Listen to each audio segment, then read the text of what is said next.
कहानी का शीर्षक है गुप्त धन। अमावस्या की आधी रात थी। मृत्युंजय तांत्रिक मतानुसार अपनी प्राचीन देवी जयकाली की पूजा करने बैठा।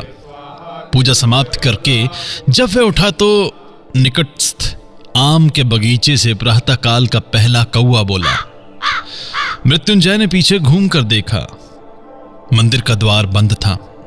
तब उसने देवी के चरणों में एक बार माथा टेक कर उनका आसन सरकाया। आसन के नीचे से कटहल के काठ का एक बक्स बाहर निकला। जनेऊ में चाबी बांधी थी। वह चाबी लगाकर मृत्युंजय ने बक्स खोला। खोलते ही चौंक कर हाथ से माथा ठोंक लिया। मृत्युंजय का अंदर का बगीचा प्राचीर से घिरा था। उसी बाग के एक भाग में बड़े बड़े पेड़ों की छाया के अंधकार में एक छोटा सा मंदिर था। मंदिर में जयकाली की मूर्ति को छोड़कर और कुछ न था। उसमें केवल एक प्रवेश द्वार था। मृत्युंजय ने बक्स उठाकर बहुत देर तक हिला डुला कर देखा। मृत्युंजय के बक्स खोलने के पहले वह बंद ही था। किसी ने उसे तोड़ा ना था। मृत्युंजय ने कई बार प्रतिमा के चारों ओर चक्कर लगाकर टटोल कर देखा, कुछ भी नहीं मिला। उन्मत्त होकर मंदिर का दरवाजा खोल दिया। उस समय प्रभात की किरणें फूट रही थी। मंदिर के चारों ओर मृत्युंजय घूम घूम कर व्यर्थ की आशा में खोजते हुए चक्कर लगाने लगा। प्रभातकालीन आलोक जब प्रस्फुटित हो उठा तब वह बाहर के चंडी मंडप में आकर सिर पर हाथ रखे बैठकर सोचने लगा। सारी रात जागने के बाद श्रांत देह को थोड़ी सी झपकी आ गई। इसी समय हठात चौंक पड़ा। सुना, जय हो बाबा। प्रांगण में सामने एक जटाजूटधारी सन्यासी खड़े थे। मृत्युंजय ने भक्ति भाव से उनको प्रणाम किया। सन्यासी ने उसके सिर पर हाथ रखकर आशीर्वाद देते हुए कहा, बेटा, तुम मन में व्यर्थ शोक कर रहे हो। सुनकर मृत्युंजय को आश्चर्य हुआ। कहा, आप अंतर्यामी हैं, नहीं तो मेरा शोक किस प्रकार जान लिया? मैंने तो किसी से कुछ भी नहीं कहा। सन्यासी बोले, वत्स, मैं कहता हूं, तुम्हारा जो कुछ खो गया है उसके लिए तुम आनंद बनाओ, शोक मत करो। मृत्युंजय ने उनके पैर पकड़कर कहा, तब तो आप सभी कुछ जान गए हैं। किस तरह खो गया है, कहां जाकर फिर मिलेगा, ये जब तक ना बताएंगे मैं आपके चरण नहीं छोड़ूंगा। सन्यासी ने कहा, मैं यदि तुम्हारी अमंगल कामना करता तो बताता, किंतु भगवती ने कृपा करके जो हर लिया है उसके लिए शोक न करना। सन्यासी को प्रसन्न करने के लिए मृत्युंजय ने सारे दिन विविध प्रकार से उनकी सेवा की। दूसरे दिन प्रातः अपनी गौशाला से लोटा भर फेन युक्त दूध दोहकर लाने पर देखा सन्यासी नहीं थे। मृत्युंजय जब बच्चा था, जब उसके पितामह हरिहर एक दिन इसी चंडी मंडप में बैठे हुक्का पी रहे थे, तब इसी तरह एक सन्यासी जय हो बाबा कहते हुए इसी आंगन में आ खड़े हुए थे। हरिहर ने उस सन्यासी को कई दिन घर में रखकर विधि पूर्वक सेवा द्वारा संतुष्ट किया था। विदा के समय सन्यासी ने जब यह प्रश्न किया, वत्स, तुम क्या चाहते हो? तो हरिहर ने कहा, बाबा, यदि संतुष्ट हुए हो तो एक बार मेरी हालत सुने। एक समय इस गांव में हम सबसे समृद्ध थे। मेरे प्रपितामह ने दूर के कुलीन को बुलवाकर उससे अपनी एक कन्या का विवाह कर दिया था। उनके वह दोहिज वंशज ही हमको धोखा देकर आजकल इस गांव में बड़े आदमी बन बैठे हैं। इस समय हमारी अवस्था अच्छी नहीं है, इसी कारण उनका अहंकार सहते रहते हैं, किंतु अब और नहीं सहा जाता। कैसे हमारा कुल फिर से बड़ा हो, यही उपाय बता दे, यही आशीर्वाद दे। सन्यासी ने थोड़ा हंसकर कहा, बेटा, छोटे होकर सुख से रहो, बड़े होने के प्रयत्न में मुझे भलाई नहीं दिखती। किंतु हरिहर ने फिर भी नहीं छोड़ा। वंश को बड़ा करने के लिए वह सब कुछ स्वीकार करने के लिए राजी था। तब सन्यासी ने अपनी झोली से कपड़े में लिपटा रुई से बने कागज पर लिखा एक लेख निकाला। कागज लंबा था, जनपत्री के समान लिपटा था। सन्यासी ने उसको जमीन पर फैला दिया। हरिहर ने देखा उसमें बने नाना प्रकार के चक्रों में अनेक प्रकार के सांकेतिक चिन्ह अंकित थे और सबके नीचे एक लंबी तुकबंदी लिखी हुई थी, जिसका आरंभ इस प्रकार था: पाए धरे साधा, रानाही दे राधा, शैशे दिलरा, पागोल छाड़ो पा, तेंतुल बटेर कोल, दक्षिण याओ चले, ईशान कोणे ईशानी, कहे दिलाम निशानी इत्यादि। हरिहर ने कहा, बाबा मैं तो कुछ भी नहीं समझा। सन्यासी बोले, पास रख लो, देवी की पूजा करो, उनके प्रसाद से तुम्हारे वंश में कोई ना कोई इस लिखावट को समझ लेगा। उस समय वह इतना ऐश्वर्य पाएगा जिसकी जगत में तुलना नहीं। हरिहर ने मिन्नत करके कहा, बाबा क्या समझाना देंगे? सन्यासी ने कहा, नहीं, साधना द्वारा समझना होगा। इसी समय हरिहर का छोटा भाई शंकर आ पहुंचा। उसको देखकर हरिहर ने चटपट लेख छिपाने की चेष्टा की। सन्यासी ने हंसकर कहा, बड़े होने के रास्ते का दुख अभी से शुरू हो गया, किंतु छिपाने की आवश्यकता नहीं है। कारण इसका रहस्य केवल एक ही व्यक्ति जान सकेगा। 1000 प्रयत्न करने पर भी और कोई उसे नहीं जान पाएगा। तुम में से वह व्यक्ति कौन है, ये कोई नहीं जानता। अतएव इसे सबके सामने निर्भय खोल कर रख सकते हो। सन्यासी चले गए, किंतु हरिहर उस कागज को छिपाकर रखे बिना ना रह सका। कहीं और कोई इसे लाभान्वित ना हो जाए, कहीं उसका छोटा भाई शंकर इसका फल भोग न कर ले, इसी आशंका से हरिहर ने इस कागज को कटहल के काट के एक बक्स में बंद करके अपनी आराध्य देवी जय काली के आसन के नीचे छिपा दिया था। प्रत्येक अमावस्या की अर्धरात्रि को देवी की पूजा करके एक बार वह उस कागज को खोल कर देखता। काश देवी प्रसन्न होकर उसको अर्थ समझने की शक्ति दे दे। कुछ दिन से शंकर हरिहर से विनती करने लगा था, भैया एक बार अच्छी तरह मुझे वे कागज देख लेने दो ना। हरिहर ने कहा, धत पगले, वे कागज क्या आप धरा है? वह पाखंडी सन्यासी कागज में कुछ चील बिलोआ बनाकर झांसा दे गया था, मैंने उसे जला डाला। शंकर चुप रह गया। सहसा एक दिन शंकर घर में दिखाई नहीं दिया। उसके बाद से वह लापता रहा। हरिहर का सारा कामकाज नष्ट हो गया। गुप्त ऐश्वर्य का ध्यान वह क्षण भर के लिए भी भूल न सका। मृत्यु काल आ पहुंचने पर सन्यासी के दिए हुए उस कागज को वह अपने बड़े लड़के श्यामपद को दे गया।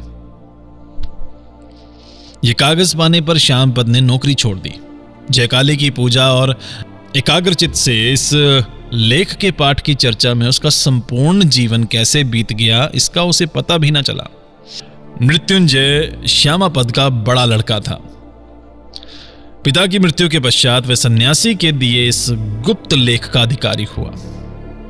उसकी अवस्था उत्तरोत्तर जितनी ही खराब होती जाती थी, उतने ही आग्रह से उस कागज के प्रति उसका सारा ध्यान एकाग्र होता जाता। तभी गत अमावस्या की रात को पूजा के पश्चात वह लेख नहीं दिखाई पड़ा। सन्यासी भी कहीं अंतर्धान हो गया। मृत्युंजय ने कहा, उस सन्यासी को छोड़ने से काम ना चलेगा, सारा पता उसी से मिलेगा। यह कहकर वह घर छोड़कर सन्यासी की खोज में निकला। 1 वर्ष रास्तों में घूमते ही बीत गया। गांव का नाम धारागोल था। वहां मोदी की दुकान पर बैठा मृत्युंजय तंबाकू पी रहा था और अन्यमनस्क भाव से अनेक बातें सोच रहा था। कुछ दूरी पर मैदान की बगल में एक सन्यासी जा रहा था। पहले तो मृत्युंजय का ध्यान उधर नहीं गया। थोड़ी देर बाद सहसा उसे लगा, जो आदमी जा रहा था ये वही सन्यासी है।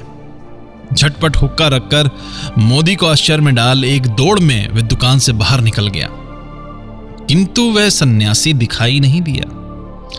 उस समय संध्या का अंधेरा हो गया था। अपरिचित स्थान में वह सन्यासी की खोज करने कहां जाए, ये निश्चय न कर पाया। लौटकर दुकान पर आकर मोदी से पूछा, ये जो सघन वन दिख रहा है वहां क्या है? मोदी ने कहा, किसी समय यह वन शहर था, किंतु अगस्त्य मुनि के शाप से वहां के राजा प्रज्ञा सब महामारी में मर गए। कहा जाता है वहां खोजने से आज भी बहुत धन रत्न मिल सकता है। किंतु दिन दोपहरी में भी कोई उस वन में जाने का साहस नहीं कर पाता। जो गया वह फिर कभी नहीं लौटा। मृत्युंजय का मन चंचल हो उठा। सारी रात मोदी की दुकान में चटाई पर लेटा वह मच्छरों के मारे अपने अंगों को चपेटता रहा और उस वन की बात, सन्यासी की बात, उस खोए हुए लेख की बात सोचता रहा। बार बार पढ़ने के कारण वह लेख मृत्युंजय को प्राय कंठस्थ हो गया था, इसलिए अनिद्रा की इस अवस्था में उसके मस्तिष्क में बस यही घूम रहा था। पै धरे साधा रा नाही दे राधा, शेषे दिल रा पागोल छाड़ो पा, सिर भन्ना गया। इन पंक्तियों को वह किसी भी प्रकार अपने मन से ना निकाल सका। अंत में भोर वेला में जब उसे जरा झपकी आई, तब स्वप्न में इन 4 पंक्तियों का अर्थ उसे अत्यंत सहज प्रतीत हुआ। रा नाही दे राधा, अर्थात राधा का रा ना रहने से धा रह गया। शेषे दिल रा, अर्थात धारा हो गया। पागोल छाड़ो पा, पागोल का पा छोड़ देने से गोल बाकी रहा, अर्थात सब मिलकर धारागोल हुआ। इस जगह का नाम तो धारागोल ही है। सपना देखते देखते मृत्युंजय उछल पड़ा। दिन भर वन में घूमकर बड़े कष्ट से रास्ता खोजकर बिना कुछ खाए संध्या समय मृत्यु प्राय अवस्था में मृत्युंजय गांव को लौटा। दूसरे दिन चादर में चिवड़ा बांधकर फिर उसने वन की यात्रा की। अपराह्न में वह एक बावड़ी के पास जा पहुंचा। बावड़ी के पश्चिमी किनारे पर मृत्युंजय अचानक चौंक कर खड़ा हो गया। देखा, इमली के एक पेड़ को घेरकर एक विशाल वट वृक्ष खड़ा था। तत्क्षण उसे याद आया, तेंतुल बटेर कोले, वट की गोद में इमली, दक्षिणे याओ चले, दक्षिण दिशा में चले जाओ। कुछ दूर दक्षिण दिशा की ओर जाने पर वह घने जंगल में जा पहुंचा। वहां बैत की झाड़ियों को पार करके चलना उसके लिए एकदम असंभव हो गया। जो हो, मृत्युंजय ने तय किया, इस वृक्ष को खो देने से किसी भी प्रकार काम नहीं चलेगा। इस पेड़ के पास लौटकर आते हुए पास ही वृक्ष के बीच से एक मंदिर का शिखर दिखाई पड़ा। उसी दिशा की ओर लक्ष्य करके चलता हुआ मृत्युंजय एक टूटे मंदिर के पास आ पहुंचा। उसने देखा, पास ही एक छोटा सा चूल्हा, जली लकड़ी और राख पड़ी थी। खूब सावधानी से मृत्युंजय ने मंदिर के टूटे दरवाजे में झांका। वहां कोई आदमी नहीं था, प्रतिमा नहीं थी, केवल एक कंबल, एक कमंडल और एक गेरुआ उत्तरीय पड़ा था। उस समय संध्या हो चली थी। गांव बहुत दूर था। अंधेरे में वन में रास्ता ढूंढा जा सकेगा या नहीं, अतः इस मंदिर में मनुष्य के बसने का लक्षण देखकर मृत्युंजय खुश हुआ। मंदिर का एक बहुत बड़ा पत्थर का टुकड़ा टूटकर द्वार के पास पड़ा हुआ था। उस पत्थर पर बैठकर नीचा सिर किए सोचते सोचते मृत्युंजय ने अचानक पत्थर पर जाने क्या खुदा हुआ देखा। झुककर देखा, एक चक्र अंकित था। उसमें कुछ स्पष्ट, कुछ लुप्त प्राय ढंग से सांकेतिक अक्षर खुदे हुए थे। यह मृत्युंजय का सुपरिचित चक्र था। अमावस्या की कितनी रातों में उसने सुगंधित धूप के धुएं और घी के दिए से प्रकाशित पूजा गृह में रुई के कागज पर अंकित हुए चक्र चिन्ह पर झुककर रहस्य जानने के लिए एकाग्रचित से देवी की कृपा की याचना की थी। अभिष्ट सिद्धि के अत्यंत पास आ पहुंचने पर आज उसका सर्वांग जैसे कांपने लगा। कहीं किनारे आकर नौका ना डूब जाए, कहीं किसी एक साधारण सी भूल के कारण उसका सब कुछ नष्ट ना हो जाए, कहीं वे सन्यासी पहले ही आकर सब कुछ ढूंढ कर ना ले जा चुका हो। इसी आशंका से उसके हृदय में उथल पुथल मच गई। उस समय उसका क्या कर्तव्य था, वह ये ना सोच सका। उसे लगा वह कदाचित ऐश्वर्य भंडार के बिल्कुल ऊपर बैठा है, फिर भी कुछ जान नहीं पा रहा है। बैठे बैठे वह काली का नाम जपने लगा। संध्या का अंधकार घना हो आया। झिल्ली की झनकार से वनभूमि मुखरित हो उठी। तभी कुछ दूर घने जंगल में आग की चमक दिखाई पड़ी। मृत्युंजय अपना पत्थर का आसन छोड़कर उठा और उस अग्नि शिखा को लक्ष्य करके चलने लगा। अत्यंत कठिनाई से कुछ दूर जाकर पीपल के तने की ओर से स्पष्ट देखा उसका वही परिचित सन्यासी अग्नि के प्रकाश में वह रुई कागज का लेख फैलाकर एक सींक से राख के ऊपर एकाग्र मन से हिसाब लगा रहा था। मृत्युंजय के घर के उस पैतृक लेख की लिखावट, अरे पाखंडी चोर, इसी कारण इसने मृत्युंजय से शोक न करने को कहा था। सन्यासी बार बार हिसाब लगाता और एक छड़ी लेकर जमीन नापता। थोड़ी दूर नापकर हताश होकर गर्दन हिलाकर फिर आकर हिसाब लगाने में जुट जाता। इस तरह करते हुए जब रात समाप्त होने को आई, जब रात के अंत की शीतल वायु से वनस्पतियों की चोटियों के पत्ते मरमरित हो उठे, तब सन्यासी वह लेख पत्र लपेट कर चला गया। मृत्युंजय ये ना समझ सका कि क्या करे। वह ये भली भांति समझ गया कि सन्यासी की सहायता के बिना इस लिखावट का रहस्य भेद करना उसके लिए संभव न था, और यह भी निश्चित था कि लुब्ध सन्यासी मृत्युंजय की सहायता नहीं करेगा। अतः छिपकर सन्यासी के ऊपर निगाह रखने के अतिरिक्त और कोई उपाय न था। किंतु दिन में गांव में बिना गए उसे भोजन नहीं मिलेगा, अतएव कम से कम कल सवेरे एक बार गांव जाना आवश्यक था। भोर की तरफ अंधकार के तनिक फीका पड़ते ही वह पेड़ से नीचे उतर आया जहां सन्यासी राख पर सवाल लगा रहा था। वहां अच्छी तरह देखा, कुछ समझ ना सका। चारों ओर घूमकर देखा, जंगल में कोई खास बात ना थी। वन प्रांत का अंधकार धीरे धीरे जब क्षीण हो आया, तब बड़ी सावधानी से चारों ओर देखता हुआ मृत्युंजय गांव की ओर चला। उसे डर था कि कहीं सन्यासी उसे देख न ले। जिस दुकान में मृत्युंजय ने आश्रय ग्रहण किया था, उसके पास एक कायस्था ग्रहणी व्रत के उपलक्ष्य में उस दिन ब्राह्मण भोज कराने की तैयारी कर रही थी। वहीं अब मृत्युंजय को भोजन मिल गया। कई दिन के भोजन के कष्ट के पश्चात आज उसका भोजन भारी हो गया। इस भारी भोजन के बाद उसने जैसे ही हुक्का पीकर दुकान की चटाई पर जरा लेटने की इच्छा की, वैसे ही गत रात्रि को ना सो सकने के कारण मृत्युंजय ने सोचा था कि जल्दी ही भोजनादि करके काफी दिन रहते बाहर निकलेगा। हुआ ठीक इसका उल्टा। जब उसकी नींद टूटी, तब सूर्य अस्त हो गया था। तो भी मृत्युंजय निरुत्साहित नहीं हुआ। अंधेरे में ही उसने वन में प्रवेश किया। देखते देखते रात घनीभूत हो आई। पेड़ों की छाया में निगाह काम नहीं देती थी। जंगल में रास्ता रुक गया। मृत्युंजय किस और कहां जा रहा था, इसका उसे कोई पता न चला। जब रात बीत गई, तब देखा कि सारी रात वह वन के किनारे एक ही जगह चक्कर काटता रहा था। कौओं का झुंड कांव कांव करता हुआ गांव की ओर उड़ चला। ये शब्द मृत्युंजय के कानों को व्यंग्यपूर्ण धिक्कार वाक्य जैसा लगा। गणना करने में बार बार भूल होती रही थी। वही भूल ठीक करते करते अंत में सन्यासी ने सुरंग का रास्ता ढूंढ लिया। मशाल लेकर वह सुरंग में घुसे। पक्की भीत पर काई जमी थी। बीच बीच में किसी किसी जगह से जल टपक रहा था। जगह जगह अनेक मेंढक एक दूसरे से सटे हुए स्तूपाकार होकर सो रहे थे। इस रपटीले रास्ते से कुछ दूर जाते ही सन्यासी ने देखा, सामने दीवार खड़ी थी। राह अवरुद्ध थी। कुछ भी ना समझ सके। हर जगह दीवार में लोहे के डंडे से ठोंक कर देखा। कहीं से पोली होने की आवाज ना आई, कहीं रंध्र नहीं। इसमें संदेह न रहा कि वह रास्ता यहीं समाप्त हो गया था।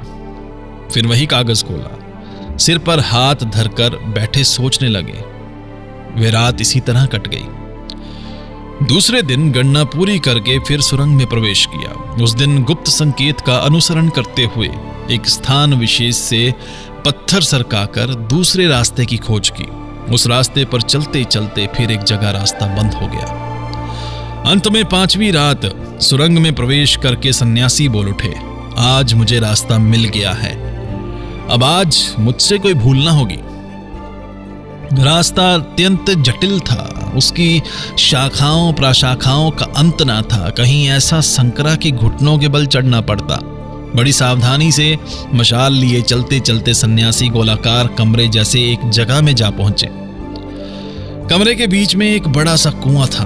मशाल की रोशनी में सन्यासी उसका तला न देख सके। कमरे की छत से लोहे की एक विशाल मोटी जंजीर कुएं में लटक रही थी।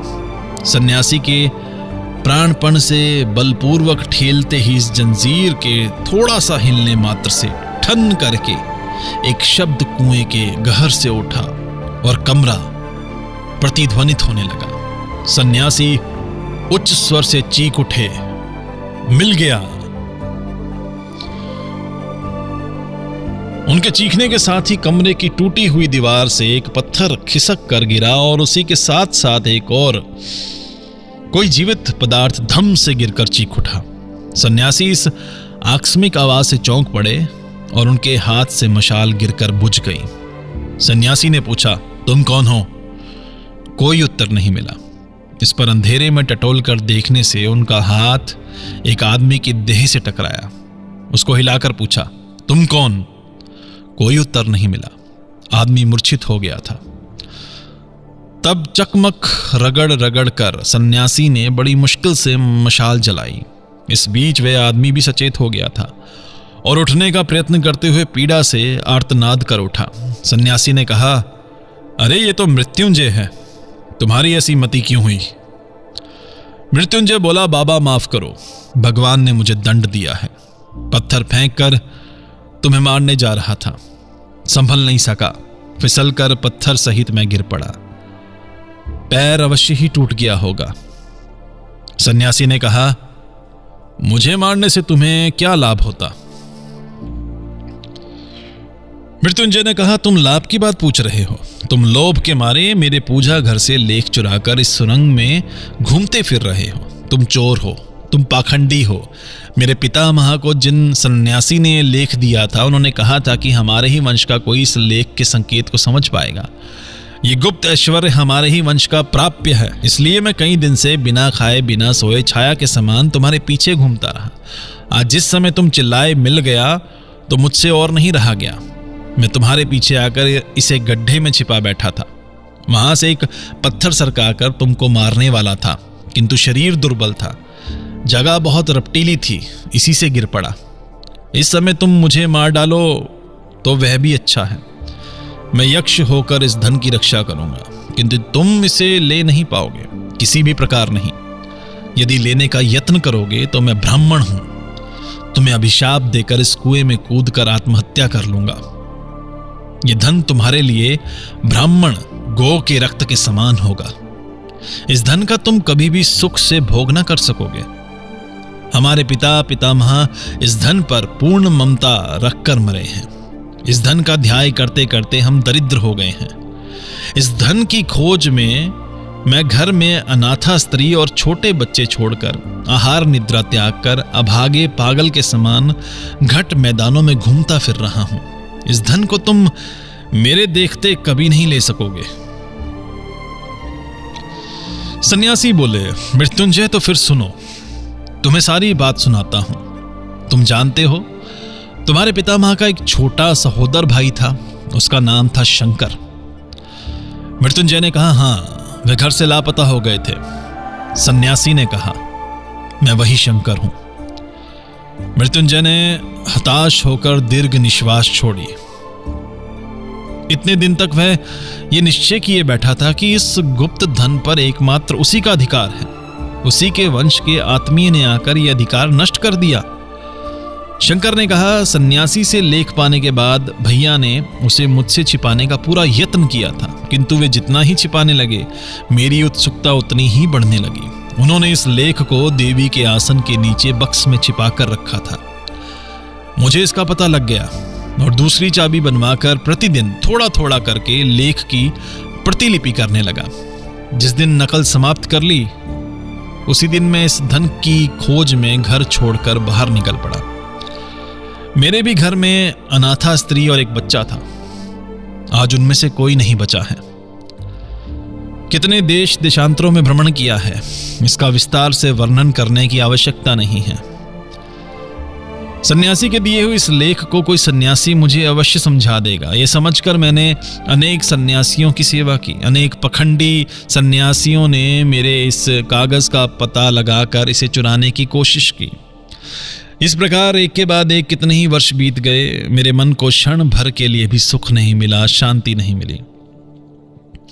अंत में पूर्व जन्म में अर्जित पुण्य के प्रभाव से कुमायूं पर्वतों में बाबा स्वरूपानंद स्वामी का संग मिला। उन्होंने मुझसे कहा, बैठो, तृष्णा दूर करो, तभी विश्वव्यापी अक्षय संपदा अपने आप तुम्हें प्राप्त होगी। अंत में पूर्व जन्म में अर्जित पुण्य के प्रभाव से कुमायूं पर्वतों में बाबा स्वरूपानंद स्वामी का संग मिला। उन्होंने मुझसे कहा, बैठो, तृष्णा दूर करो, तभी विश्वव्यापी अक्षर संपदा अपने आप तुम्हें प्राप्त होगी। उन्होंने मेरे मन के ताप को शीतल कर दिया। उनकी कृपा से आकांक्षा का आलोक और धरती की श्यामलता मेरे लिए राज संपदा हो गई। एक दिन पर्वत की शिला के नीचे शीतकाल की संध्या के दिन परमहंस बाबा की धूनी में आग जल रही थी। उसी आग को अपना कागज समर्पित कर दिया। बाबा थोड़ा मुस्कुराए। उसे हंसी का अर्थ उस समय नहीं समझा था, आज समझा हूं। उन्होंने अवश्य मन ही मन कहा हो कि कागज को राख कर डालना आसान है, किंतु वासना इतनी जल्दी भस्मसात नहीं होती। कागज का जब कोई चिन्ह शेष ना रहा, तब जैसे मेरे मन के चारों ओर से एक नागपाश बंधन पूर्ण रूप से खुल गया हो। मुक्ति के अपूर्व आनंद से मेरा चित्त परिपूर्ण हो उठा। मैंने सोचा, मुझे कोई भय नहीं, जगत में मैं और कुछ नहीं चाहता। उसके कुछ समय बाद परमहंस बाबा का हाथ छूट गया। उनको बहुत ढूंढा, कहीं भी उन्हें देख ना सका। अब मैं सन्यासी होकर निरासक्त मन से विचरने लगा। अनेक वर्ष बीत गए। उस लेख की बात प्राय भूल ही गया था। इस बीच एक दिन धारागोल के इस जंगल में प्रवेश करके एक टूटे मंदिर में आश्रय ग्रहण किया। तो एक दिन रहते रहते देखा, मंदिर की भीत पर स्थान स्थान पर अनेक प्रकार के चिन्ह बने हुए थे। ये चिन्ह मेरे पूर्व परिचित थे। कभी बहुत दिनों तक जिसकी खोज में फिरा था, उसका सुराग मिल गया। इसमें मुझे संदेह न रहा। मैंने कहा, यहां अब रहना नहीं होगा, ये वन छोड़ चलो। किंतु छोड़कर जाना संभव नहीं हुआ। सोचा, देख ही क्यों ना लिया जाए, क्या है। कौतूहल को बिल्कुल शांत कर देना ही अच्छा है। चिन्हों को लेकर काफी विचार किया, कोई फल ना निकला। बार बार लगने लगा कि वह कागज क्यों जला डाला, उसको रखे रहने में ही क्या क्षति थी। तो मैं फिर अपने जन्म स्थान गया। अपने पैतृक घर की अत्यंत दुर्व्यवस्था देख सोचा, सन्यासी हूं, मुझे धन रत्नों से क्या प्रयोजन, किंतु ये गरीब लोग तो गृहस्थ हैं। उस गुप्त संपत्ति का इनके लिए उद्धार करने में कोई दोष नहीं है। मुझे पता था कि वह लेख कहाँ है। उसे प्राप्त करना मेरे लिए तनिक भी कठिन नहीं हुआ। उसके बाद एक वर्ष से कागज लिए मैंने इस निर्जन वन में गणना की है और खोज की है। मन में और कोई चिंता न थी। बार बार जितनी बाधाएं आती थी, उत्तरोत्तर उतना ही आग्रह बढ़ता जाता था। उन्मत्त की भांति रात दिन इसी एक अध्यवसाय में रत रहा। इस बीच कब तुमने मेरा पीछा किया मैं न जान सका। मैं अपनी सहज अवस्था में रहता तो तुम कभी अपने को मुझसे छिपा कर ना रख पाते, किंतु मैं तन में था। बाहर की घटनाएं मेरी दृष्टि आकर्षित नहीं करती थी। उसके बाद जो खोज रहा था वह आज अभी मिला है। यहां जितना है पृथ्वी पर किसी राजेश्वर के भंडार में भी उतना धन नहीं है। बस केवल एक संकेत का रहस्य समझते ही वह धन मिल जाएगा। यह संकेत ही सबसे कठिन है, किंतु वह संकेत भी मैंने मन ही मन जान लिया है। इसलिए मिल गया कहकर मन के उल्लास में चीख उठा। यदि चाहूं तो क्षण भर में उस सोने और माणिकों के भंडार के बीच खड़ा हो सकता हूं। मृत्युंजय ने शंकर के पैर पकड़कर कहा, तुम सन्यासी हो, तुम्हें धन की कोई जरूरत नहीं है। मुझे उस भंडार में ले चलो, मुझे वंचित मत करो। शंकर ने कहा, आज मेरा अंतिम बंधन खुल गया है। तुम जो पत्थर फेंक कर मुझे मारने के लिए तैयार हुए थे, उसकी चोट तो मेरे शरीर में नहीं लगी, किंतु उसने मेरे मोहावरण को भेद डाला है। आज मैंने तृष्णा की कराल मूर्ति देख ली। मेरे गुरु परमहंस देव की गूढ़ प्रशांत हंसी ने इतने दिनों के बाद मेरे हृदय में कल्याण दीप की सदा जलने वाली आलोक शिखा जला दी है। मृत्युंजय ने शंकर के पैर पकड़कर फिर कातर स्वर में कहा, तुम मुक्त पुरुष हो, मैं मुक्त नहीं। मैं मुक्ति नहीं चाहता। मुझे इस ऐश्वर्य से वंचित नहीं कर पाओगे। सन्यासी ने कहा, वत्स, तब तुम अपना ये लेख लो। यदि ना धन ढूंढ सको तो ढूंढ लो। इतना कहकर अपना डंडा और लेख मृत्युंजय के पास रखकर सन्यासी चले गए। मृत्युंजय ने कहा, मुझ पर दया करो, मुझे छोड़कर मत जाओ, मुझे दिखा दो। कोई उत्तर नहीं मिला। तो मृत्युंजय ने लाठी का सहारा लेकर हाथ से टटोलते हुए सुरंग से बाहर निकलने की चेष्टा की, किंतु रास्ता अत्यंत जटिल था। गोरख धंधे के समान बार बार रुकावटें आने लगी। अंत में घूमते घूमते थक कर एक जगह लेट गया और नींद आते देर नहीं हुई। नींद से जब जगा तब रात थी या दिन या कितना समय था, ये जानने का कोई उपाय न था। खूब भूख लगने पर मृत्युंजय ने चादर के कोने में बंधा चिवड़ा खोलकर खा लिया। उसके बाद फिर एक बार हाथ से टटोलकर सुरंग से बाहर निकलने का रास्ता खोजने लगा। अनेक जगह रुकावट मिलने के कारण बैठ गया। तब चिल्लाकर पुकारा, हे सन्यासी, तुम कहां हो? उसकी वह पुकार सुरंग की समस्त शाखा प्रशाखाओं से बार बार प्रतिध्वनित होने लगी। थोड़ी दूर से उत्तर आया, मैं तुम्हारे पास ही हूं, क्या चाहते हो, बोलो। मृत्युंजय ने दीन स्वर में कहा, धन कहां है, दया करके मुझे दिखा दो। फिर कोई उत्तर न मिला। मृत्युंजय ने बारंबार पुकारा, कोई उत्तर नहीं मिला। दंड प्रहरों द्वारा अविभक्त पृथ्वी की इस चिररात्रि में मृत्युंजय और एक बार सो लिया। नींद से फिर उसी अंधकार में वह जागा। चिल्लाकर पुकारा, जी हो क्या? पास से ही उत्तर मिला, यही हूं, क्या चाहते हो? मृत्युंजय ने कहा, मैं और कुछ नहीं चाहता, इस सुरंग से मेरा उद्धार करके ले चलो। सन्यासी ने प्रश्न किया, तुम धन नहीं चाहते? मृत्युंजय ने कहा, नहीं चाहता। तभी चकमक रगड़ने का शब्द हुआ और कुछ देर बाद बत्ती जल गई। सन्यासी ने कहा, तो फिर आओ मृत्युंजय, इस सुरंग से बाहर चले। मृत्युंजय ने दयनीय स्वर में कहा, बाबा, क्या सब कुछ बिल्कुल व्यर्थ जाएगा? इतने कष्ट के बाद भी क्या धन नहीं मिलेगा? उसी क्षण बत्ती बुझ गई। मृत्युंजय बोला, तुम कितने निष्ठुर हो, और ये कहकर वहीं बैठकर सोने लगा। समय का कोई हिसाब न था, अंधकार का कोई अंत न था। मृत्युंजय को इच्छा हुई कि अपने तन मन के सारे बल से इस अंधकार को फोड़कर चूर्ण कर डाले। प्रकाश, आकाश और विश्व सौंदर्य की विचित्रता के लिए उसके प्राण व्याकुल हो उठे। बोला, हे सन्यासी, निष्ठुर सन्यासी, मैं धन नहीं चाहता, मेरा उद्धार करो। सन्यासी ने कहा, धन नहीं चाहते तो फिर मेरा हाथ पकड़ो, मेरे साथ चलो।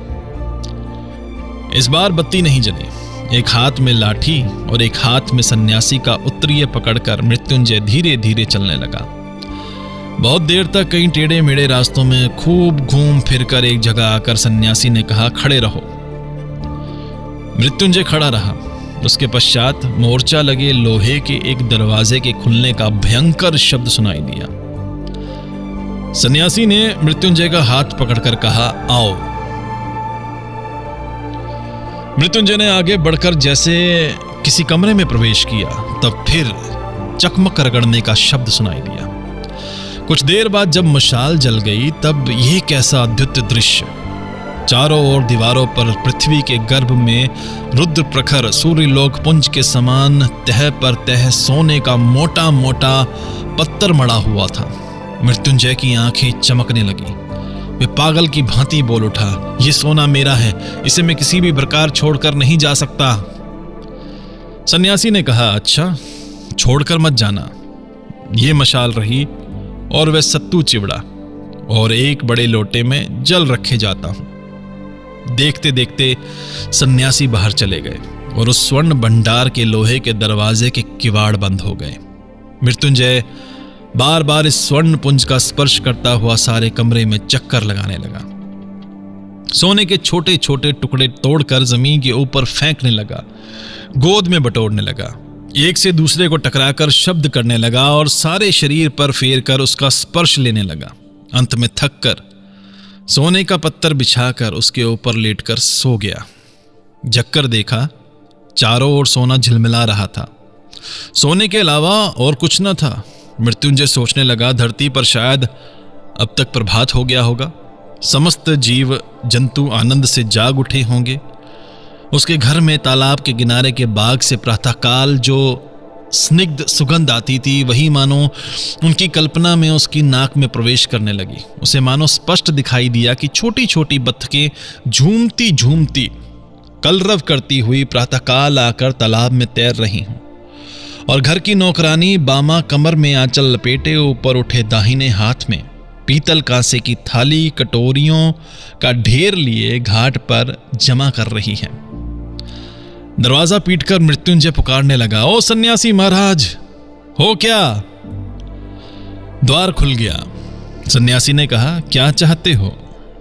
मृत्युंजय बोला, मैं बाहर जाना चाहता हूं, किंतु क्या सोने के 2-1 पत्थर भी साथ नहीं ले जा सकूंगा? उसका कोई उत्तर दिए बिना सन्यासी ने फिर मशाल जलाई, एक भरा हुआ कमंडल रख दिया और उत्तरीय से कई मुट्ठी चिवड़ा जमीन पर रखकर बाहर चले गए। द्वार बंद हो गया। मृत्युंजय ने सोने का एक पतला पत्थर लेकर उसे मोड़कर टुकड़े टुकड़े करके तोड़ डाला। उस टूटे हुए सोने को लेकर कमरे के चारों ओर मिट्टी के ढेले के समान बिखेरने लगा।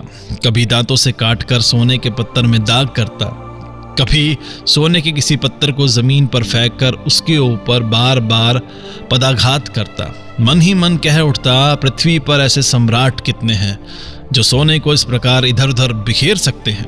मृत्युंजय पर मानो एक प्रलय की सनक सवार हो गई।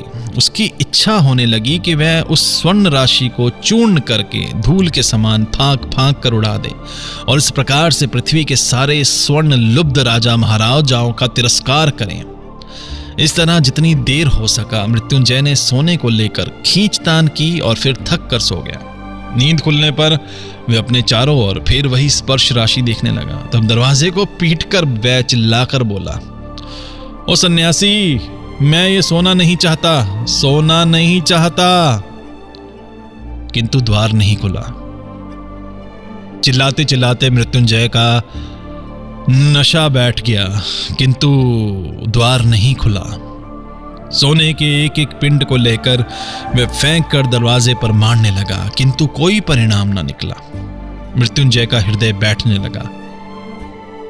तब क्या सन्यासी नहीं आएंगे? इस स्वर्ण कारागार में तिल तिल पल पल करके सूख कर मर जाना होगा। तब सोना देखकर उसे डर लगने लगा। विभीषिका के मौन कठोर हास्य के समान सोने का वह स्तूप चारों ओर स्थिर होकर खड़ा था।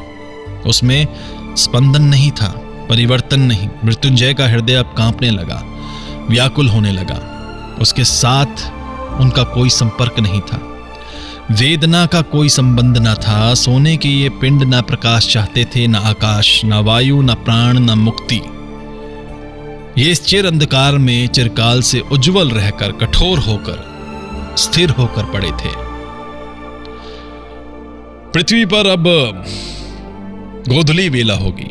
आहा, गोधुली का वह सुनहलापन क्षण भर के लिए आंखों को शीतल करके अंधकार प्रांत में रोकर विदा लेता है। उसके पश्चात कुटिया के आंगन में संध्या तारा निर्निमेष दृष्टि से देखने लगता है।